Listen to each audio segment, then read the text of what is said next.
Hello foodies! Welcome back to our channel together we vlogs. నేను మీ పావని. ఇవాళ మనం చాలా ఈజీగా ఇంట్లోనే రుచిగా తయారు చేసుకునే పిజ్జా రెసిపీని చూపించబోతున్నాం. బయట టేస్ట్‌ను మించిన హోమ్ స్టైల్ పిజ్జా అండి ఇది. అతి తక్కువ పదార్థాలతో చాలా సింపుల్ స్టెప్స్‌తో ఎలా తయారు చేయాలో ఈ వీడియోలో చూపిస్తాం.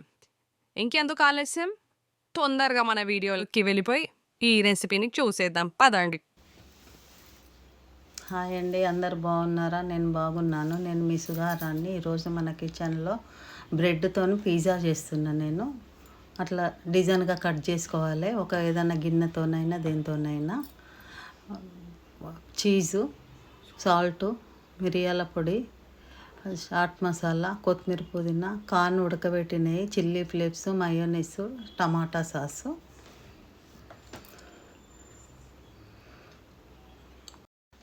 ఒక గిన్నెలో కొంచెం కొత్తిమీర, పుదీనా వేసుకోవాలి. సన్నగా కట్ చేసుకొని కడుక్కొని కార్న్ వేసుకోవాలి. ఒక కప్పు.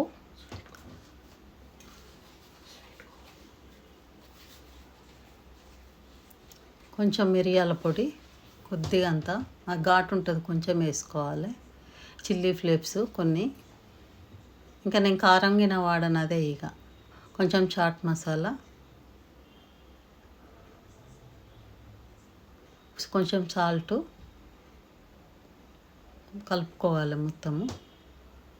ఇందులో ఏం ఎక్కువ ఉండదు, పని తొందరగానే అయిపోతుంది. చీజ్ వేసుకోవాలి కొంచెము, ఇందులో కూడా వేసుకోవాలి, మళ్ళీ దాని మీదకైనా కూడా వేయాలి. నేను చూపిస్తాను.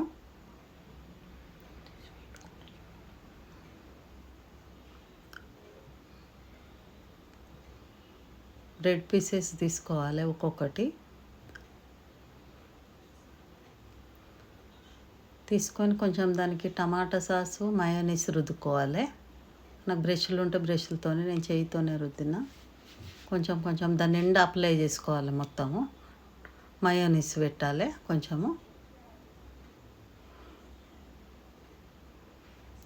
దాని మీద మనం కలుపుకున్న ఏవైతుందో అది పెట్టాలి. కార్ను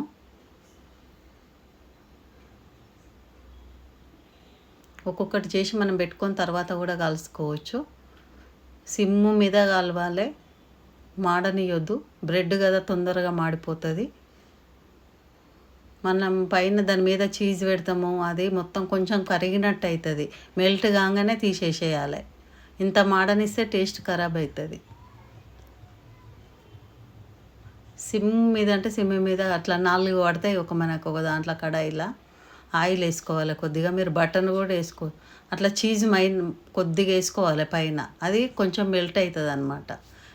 మీరు ఆయిల్ అన్న వేసుకోండి, బటర్ అన్న వేసుకోండి, నెయ్యి అన్న వేసుకోండి, మీ ఇష్టం ఉన్నది. మూత పెట్టాలి. మూత ఆవిరితోనే మెల్ట్ అయిపోతుంది. అది అనేది అయిపోతుంది. 5 నిమిషాల రెడీ అయిపోయినాయి. చిట్టి చిట్టి పిజ్జాలు రెడీ అయిపోయినాయి. మన ఇంట్లోనే ప్రిపేర్ చేసుకోవాలి. పిల్లలు చాలా ఇష్టంగా తింటారు. మీరు ఒకసారి చేసుకున్నారనుకో మళ్ళీ వదిలిపెట్టారు, అంత బాగా అవుతాయి. ఇలా సింపుల్ స్టెప్స్తో టేస్టీ పిజ్జా రెసిపీ రెడీ అయిపోయింది. మీరు కూడా ఇంట్లో తప్పకుండా ఈ రెసిపీని ట్రై చేసి చూడండి. పిల్లలు కానీ పెద్దలు కానీ అందరికీ నచ్చే టేస్టీగా ఉంటుంది.